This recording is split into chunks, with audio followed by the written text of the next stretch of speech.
Welcome back, dear viewers. You're still watching The Breakfast Show live on Nile TV International. It's now time for our main topic of discussion for today. And of course, we're going to be tackling the visit of President Abdel Fattah el-Sisi to Japan and his participation in the TCAD summit as the President of Egypt, and of course, presiding over the African Union as well. And in his opening remarks in the inauguratory session of the TCAD, the President has called on all the African countries and to increase the bilateral relation and to boost bilateral relation between these African countries and Japan, and also making use of the resources in the African continent. And to shed more light on this very important topic, we're most delighted to be joined here in the studio by Mr. Mustafa Rida, and he's a political analyst. First of all, good morning, sir, and thank you so much for joining us. Good morning, Doctor. And first of all, I would like to shed light on the significance of the Egyptian participation in the TCAD 7, especially presenting the African Union as well. Well, this is a message actually to the world that Egypt has restored its position in the worldwide community and is playing a pivotal role now, not only in the African continent, but worldwide, you see. We have evidenced the participation of Egypt in the G7 last week, which was held in France. And Egypt was invited to attend and participate in this important event.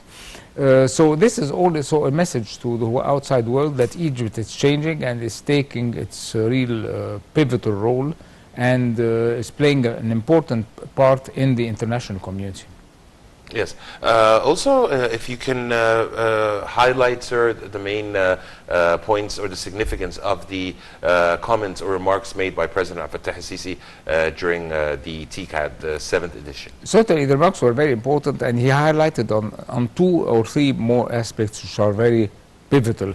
The first one is that there is a need of exchange between Africa, which has physical resources, and cooperation also, and Japan, which has the technical know-how and the technology. So certainly by matching both, you see, and by probably presenting, as we are heading the African Union now, our role certainly will be presenting what are the opportunities because probably a lot of people do not have a lot of information, or countries, about what's going on in the African continent. This is the role probably of Egypt. We could magnify on what type of projects could be executed, how to overcome the difficulties. There are certainly difficulties there in these countries because they need a lot of assistance. Again, how could elevate the human resources? Certainly, how could we exploit and use the physical resources which are there? They have a lot of mineral resources and a lot of physical resources which are unutilized. Number 5, which is last but not least, is certainly the role of Egypt in magnifying and probably elevating the African countries. You see, we have an insight, you see, since the late Dr. Boutros Ghali has been giving a lot of strength and emphasis on the African continent, but after that, unfortunately, we've been neglected. This issue has been neglected after Dr. Boutros has passed away. But again, certainly we are reviving our role again in the African continent, and we are part of the African countries. So this is very, very important. And on the micro scale, talking about Egypt, we could certainly, as an African country, we have a lot of experience in certain domains, in the industry, in agriculture, in the petroleum sector. I'll give you an example. Unfortunately, China has bypassed us since 15 years in exploration and production of oil in Darfur. We have a lot of expertise. We didn't take the chance, but the Chinese have jumped and took the chance 15 years ahead than us and are doing very well now. So this is an example that there are a lot of opportunities there and we could benefit certainly. But there's a need to have a communication and clarification on what are the opportunities, because probably a lot of countries like Japan probably wouldn't know what's going there in these countries. So this is very, very important. Sir, early in the morning today, President Abdel Fattah al-Sisi delivered a very important speech. And in particular, in this speech, he talked about the importance of the cooperation between both the private sector and public sector in sustainable development, pointing out that the government alone can never work on this alone, and the private sector plays a pivotal role in this respect. How do you read this and how important it is? This is really a very important statement, and certainly the private sector, and I'd like to emphasize on the small SMEs, you see, which constitute 60% of the economy, you see. So the private sector constitutes the majority and the driving force of the economy, certainly. But again, there are certain obstacles that probably we, the government, should take into consideration in order to encourage the Egyptian private sector, and then in turn the foreign investors. First is the revamping of the law, you see. We cannot accept having, if I enter into dispute with you, staying 20 years into the courts. This is not acceptable. Number two, elevation and vocational training of human resources. Vocational training is very, very important. Unfortunately, people here in Egypt look at technicians it's a low job, you see, low class job. We have to change these concepts, and we have to change the mindsets of people.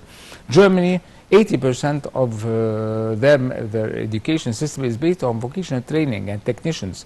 Only 10% of the population go to universities, you see. So that's why they have been advanced, and they reached this degree. But I think recently in Egypt now, after the developments that took place, and actually huge or unprecedented development took place in educational system in general, yes. And we have just understood now that there is a clear consideration for vocational training, and we have seen this by ministers. Dr. Tariq Shawi, of course, yes. was talking about it, how important it is, and there is also an allocated amount of money in this respect as well. I agree with you. That's true.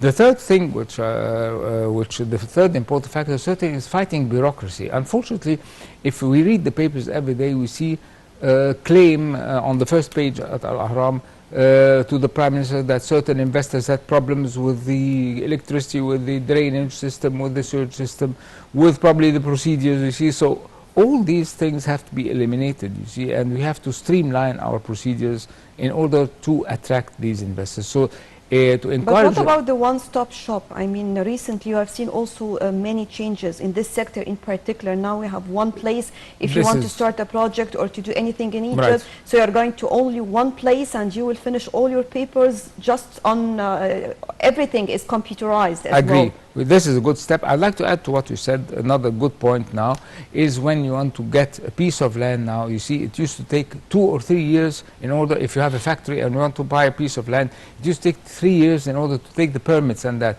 Now it has been streamlined by the IFC, which is the industrial organization, which is part of the Ministry of Industry. They streamlined the procedures that they're going to finalize this issue in 3 weeks, you see, because an investor cannot stay 3 years for waiting until he gets the permit to start working in this land, you know. If you want to establish a factory, it takes a long time to get the machines and all that, and then you have the production. You see, it's a very large cycle, so you cannot increase the cycle also. So it's so really, this is one of the most important aspects, the giving of the land, the procedures, as you mentioned. So certainly, but again, we need to train professional people in order to be handling these issues. It's very nice to have all this, but who is going to run? You have to train them. I don't want to blame the people which are used to work in the government, because they didn't have anyone which guided them and showed them the right path. So that's why they are like that. So you cannot blame them. We should blame that their bosses and the system itself in the past didn't care for the government, you see, institutions. Now there's a rapid change. As you just mentioned, we had the one-stop show, we had and all of the employees over there, they are youth, and actually they are very well trained. Exactly. They know exactly Yes. how to manage such which is very, very important. Yes. True. Also, Mr. Mustafa, do you see a boost in the bilateral relations in the pipeline? Sure. Well, this is evidenced. You see, I'd like to talk specifically about the relations between Japan and Egypt. We see they have a lot of projects in the communication sector, in the transportation sector. They are erecting and they are executing the metro lines now. The fourth line of the metro, they're going to do it. Number 3, probably they have a lot of projects here in electronics, and because they're very, very advanced in this domain, and in telecommunications. So certainly there are, and if we have it's called the Japanese aid, it's called the JICA. The JICA provides a lot of funds in order to support and give a thrust to these projects. I believe also that the Japanese government has contributed to the renovation and development of the primary healthcare units in Egypt. Right, that's true. And also the new museum. They have the Egyptian Grand Museum. Yes, yes. Talking about renewable energy, and there is also the project changing into gas. Actually, in Egypt, we have partnership between Japan and Egypt. Talking about this sector in general, how do you see the importance of the cooperation between Japan and Egypt? Certainly, in this is a very, very important domain, because now the renewable energy and the change in the energy technology is taking place in a very rapid manner. Japan is very much advanced in that, and probably we are now going in this domain, because we will not be only depending on the traditional sources of energy. So certainly, and this could be a step up in order that we can transfer this technology to the African continent. You see, because probably the African continent, they are not aware about this technology and these techniques. So probably if we have this as a hub here, in order to be a role model for the African continent countries, we could probably export our expertise in this domain. This is very, very important. Also, Mr. Mustafa, speaking about boosting the cooperation, the bilateral ties, this is the third visit for President Abdel Fattah al-Sisi to Japan. True. And he's co-chairing the TCAD. What does this signify to Egypt? Certainly, this is very important. Not only it's for all the Asian continent. You see, it gives a message again that Egypt is taking his pivotal role, and certainly will be going into other countries in the Asian continent. And I'd like to stress a very important point, that the strategy of the state is not to concentrate on one continent or one country as it used to be in the past. We are diversifying our relations now in political and economic and social, all types of relations. And this was evidenced by having good relations with China. You see, good relations with Russia. You see, we have, in the past, you see, in the last 30 years, the relations with Russia were strained a bit and are not very smooth. You see, where President Sisi has resumed all these relations, and it's taking the concept of not putting all your eggs in one basket, you see. So have a diversification of relations in order to benefit, and based on the win-win situation that it's a win-win situation that both countries are going to benefit.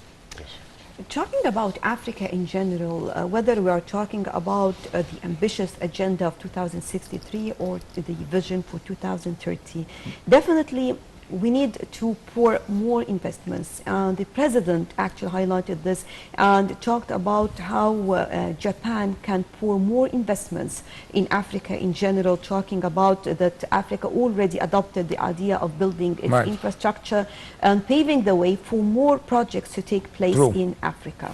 This is very, very important, and probably the role of Egypt will be to give a detailed idea about what is available, what are the opportunities available in the African countries. Number 2, also, it will be very, very important that Egypt probably will be a sort of coordinator between to Africa in general. Exactly. In order to eliminate any obstacles that might encounter, because these countries, Japan, they don't have any idea about what's going on there, you see. And certainly I would suggest that certainly we have to have a steering committee in order to put an action plan and a follow-up plan in order, because certainly any project will have obstacles and you have problems. The steering committee will be able to solve these problems in order to go ahead and not only have a conference and then everyone is back and then we're back to square one. We don't want that. We want tangible results after these meetings have taken place, and action plans, and certainly we'll have a committee in order to eliminate any obstacles probably that might encounter the investors there. And we expect there'll be certainly a lot of problems there. It's not a easy path there, you see, because they have a lot of, they're backward probably in the financial, their financial system needs to be revamped, you see. I think it's very difficult in certain countries to transfer money from in and out, you see, their currency regulations. Investment laws, you see, are not really very much encouraging in order to attract. We could change, provide assistance. Our experience, you see, in Egypt here, we had the similar experience. We passed through the same path, you see, so we can transfer these experiences to them and follow up, and this will probably give a role to Egypt, not only for the African continent, for other countries which might follow the same path. Yes. Right, and just allow me, over the phone we have with us Dr. Muhammad Ibrahim, a professor also of, he has been studying satellites in general, and actually he received his doctorate from Japan. Hello? Hello, yes, good morning. Good morning, doctor, and we would like to know more about your experience. You lived in Japan, you studied, and actually, of course, you have a lot to tell us about this experience, especially in the field of education in Japan. Yes, as you have mentioned, I have received my PhD from Japan, and actually I'm working there as a chief engineer in one of the big Japanese companies specialized in technologies. And in fact, Egypt now is having a strategic bilateral relation with Japan, not only on the political and economic aspects, but also on the scientific research aspect. Yesterday we had the Space Forum, and in the Space Forum we have been discussing the Common African Mission. As you know, Egypt is the permanent residential place for the African Space Agency. We have been hosting it since last February. And in fact, now Egypt is leading the African sector, or the African activities in the space sector. Egypt has formulated, in coordination with the Japanese universities, specifically Kyushu Institute of Technology, a common mission for the African nations, a common satellite mission. That's, we call it the African Development Satellite. The name might be changed, of course, later. But the idea is that the African nations are going to work collectively and collaboratively all together under the supervision of the Japanese JAXA, which is the Space Exploration Agency, to develop a common mission for the African nations, most probably an Earth observation mission. So from that perspective, Egypt is working in a very organized and coordinated way with the Japanese side to progress and to develop the scientific research in the Egyptian universities. Not only we are talking about schools and the pre-university education level, but we are also talking about the higher education level. And we have seen Minister Khalid Abdel Ghaffar, His Excellency, in the session discussing about and presenting about the Egyptian Space Agency, the activities in Egypt, the African Space Agency. All of such activities, in fact, conclude in the benefit of Egypt and would actually flourish the cooperation with the Japanese side. So, yes, as I'm saying, as a conclusion, Egypt is working in a very consistent way to proceed in the field of scientific research with the Japanese side, making benefit of the Japanese technology and the advancement in that field, specifically in the space engineering field.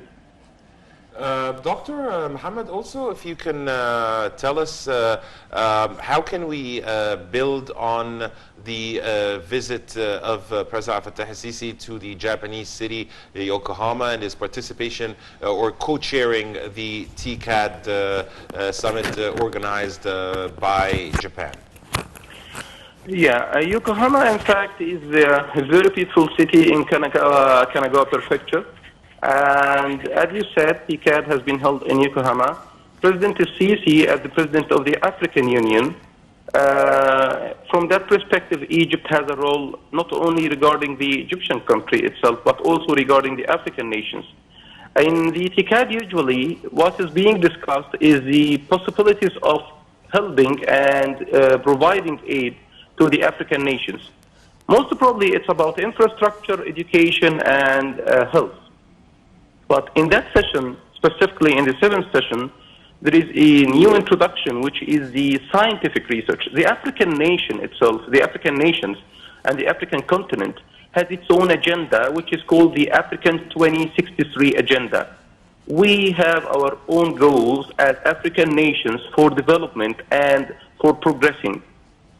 Japan, on the other side, with the Tokyo International Conference on African Development, the TCAD itself, is providing the African nations with the basic needs in health and education. But starting from that session, there has been a discussion that we do not only need the basic development activities like building a dam or an electric power station, we also need you to help us in the field of scientific research.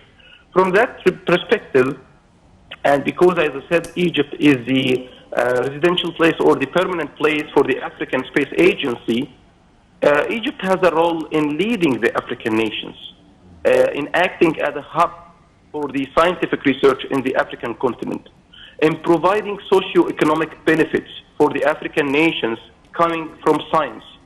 We do not need someone to give us end products that we can use. We want to produce the products by ourselves so that we can leverage the economy and change its shape, change its contents. We need knowledge-based economy. As President Sisi has always been saying, Egypt is reforming its economy to take the shape of knowledge-based economy. From that perspective, we need to lead the other nations or the other countries in the African nation to be on the road with us. We need to establish agreements, coordinations, and bilateral relations with the African countries to progress their scientific research capabilities. And Egypt is excelling in that field from a very long time. So this is a role, this is a centric role that we have to play to lead our continent and to act as the hub for the scientific research and for the as a gateway for the country with other advanced technological countries. Right. Dr. Muhammad Ibrahim, thank you very much for being with us. And right now, moving on to a quick break, then we'll be back to resume our breakfast show.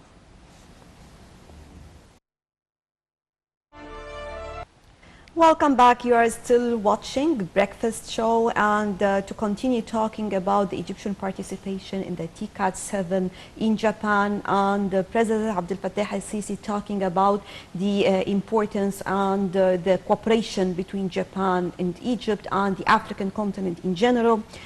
As long as we were talking about education right now, I will go back to education again. Okay. Because again, we are talking about human capital.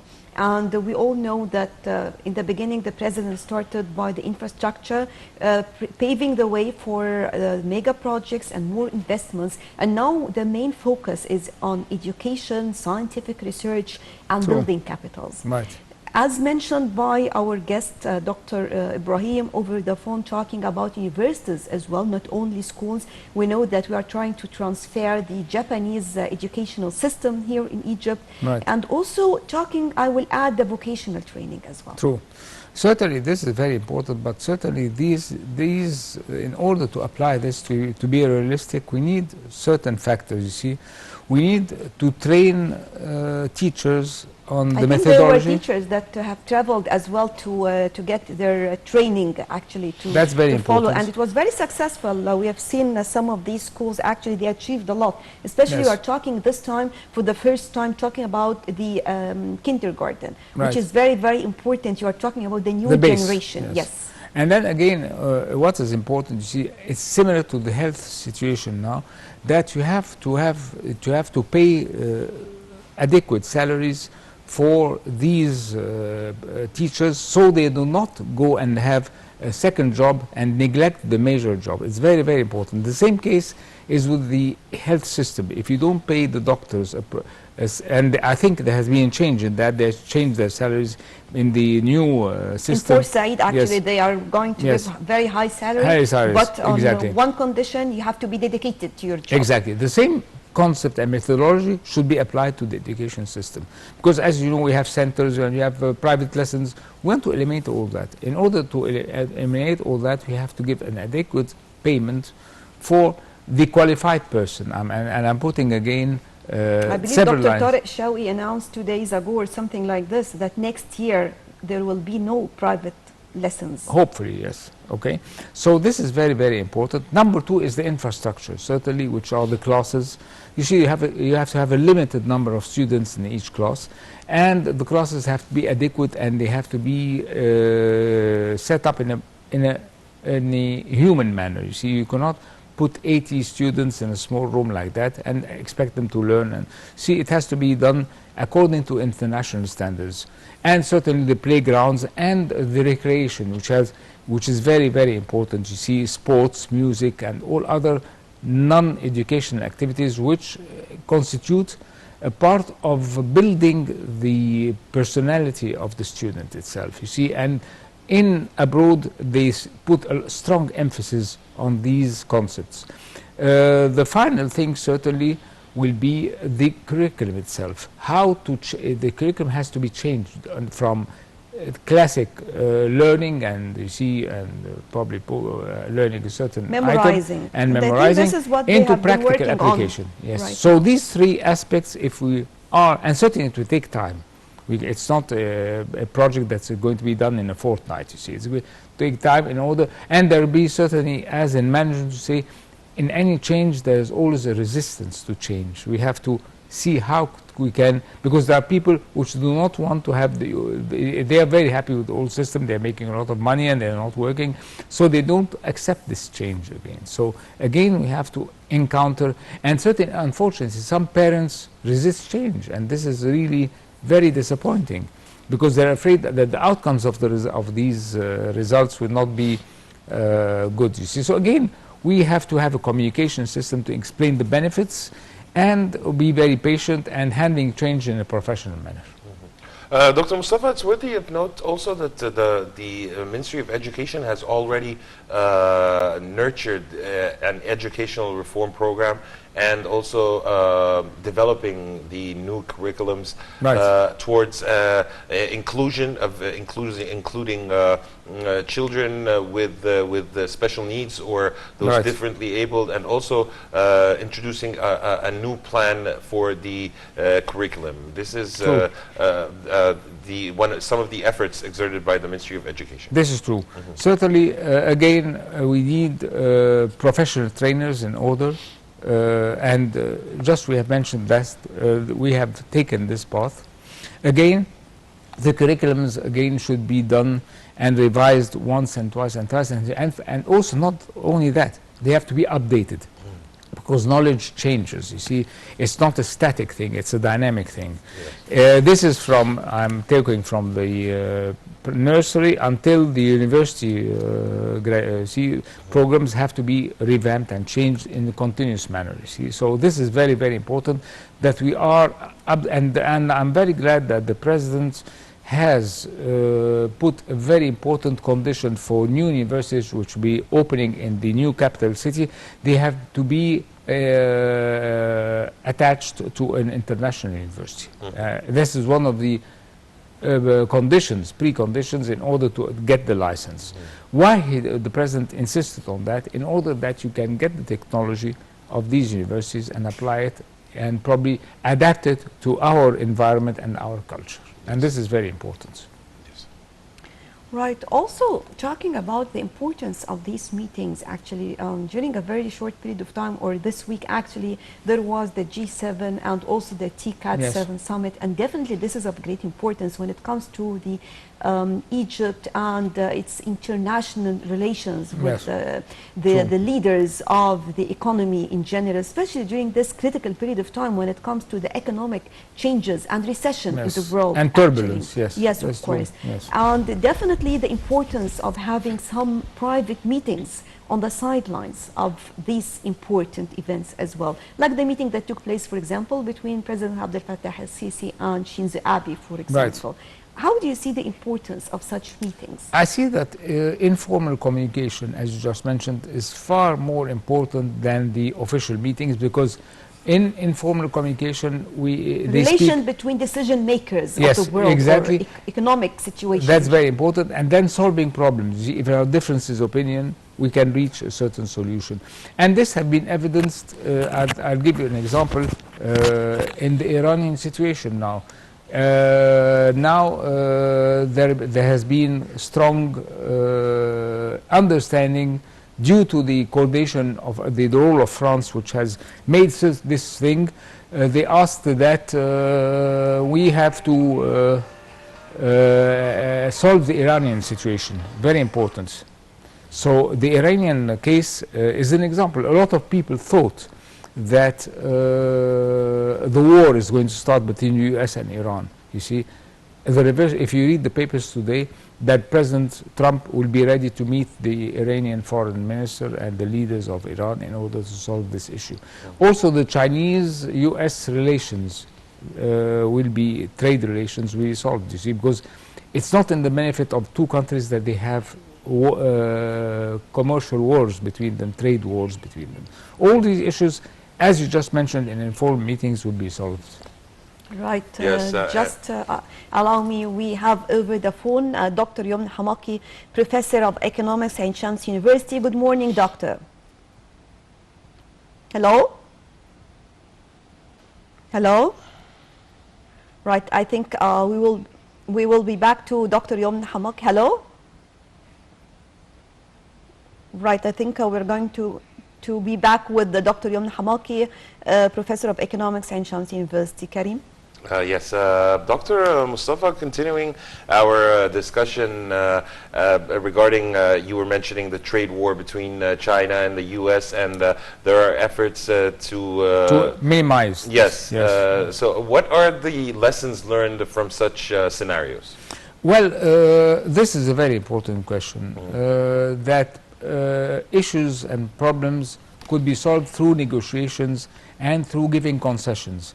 And again, I'd like to go back again 40 or 35 years ago, when President Sadat solved the Middle East problem by negotiations and not going through conflicts and wars and all that, and we achieved peace, you see. So this is a role model that you are able, through negotiations, that you can solve. And certainly every party has to give concessions, you see. It's not that it's, in order to reach the goal, everyone has to give certain concessions in order to reach. So certain negotiations, as is taking place now, is very important, because war is not going to solve a problem. You see, the negotiations and the formal communications and informal communications are going to solve these problems.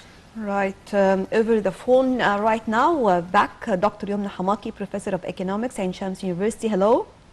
Hello, good morning. Good morning, Doctor. We were talking about President Abdel Fattah al-Sisi participation in the TCAD 7, also as head of the African Union as well, talking about the cooperation between Japan and the African continent in general and in Egypt in particular. So talking about for example, talking about the meeting between Prime Minister Shinzo Abe and President Abdel Fattah al-Sisi, and how Shinzo Abe praised the economic reform program that in Egypt and in the encouragement of more Japanese investments in Egypt. Yes, actually, it was a very important summit from 2 points of view. The first one is about the bilateral relation between Japan and Egypt. It's about to accelerate. Japanese are having nowadays in Egypt, after economic reform and a successful program of economic reform, they have very good opportunity to exploit resources, and to transfer technology, and at the same time to enhance the competitiveness of Egyptian products, specifically manufactured products, to be exported to Japan. And we have, post-experience, several experience with the Japanese side.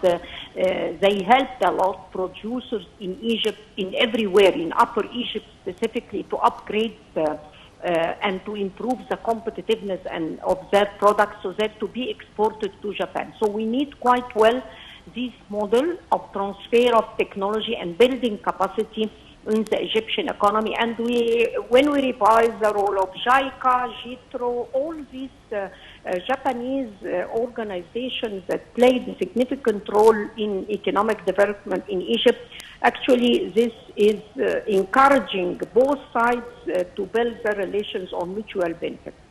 From another side, as chair of the African Union, President Sisi, actually in his very important speech, elaborated on the opportunities and challenges for the continent for the coming period. Regarding challenges, he mentioned in his speech still that the continent is suffering from armed conflicts, from terrorism, from illegal immigration, poverty and unemployment, which necessitates the importance of developing the continent, enhancing investment, opening opportunities for youth and women to, have their participation economically, socially, and politically. From here it comes the importance of concentrating on, the title of the summit, which was people, technology, and innovation. This nexus among the three things, it can prove that, there is going to be a concentration on human resources. And this is actually what we need for the continent. We need to upgrade the skills and to open opportunities and to enlarge choices for African people. Right, so Dr. Japan can play a significant role in that. Right, Dr. Yomna Hamaki, Professor of Economics at Shams University, thank you very much for joining us. And of course, we would like to extend special thanks to our guest here in the studio, Dr. Mustafa Rida, political and economic analyst. Thank you very much for joining us. Thank you, Doctor. And dear viewers, by this, we come to the end of today's episode on the Breakfast Show. We tackled the TCAD, of course, the 7th edition of the TCAD, co-chaired by Egyptian President Abdel Fattah el-Sisi. And you were in the company of Nashwa Rashid and myself, Karim Gamaluddin. Until we meet again, this is goodbye.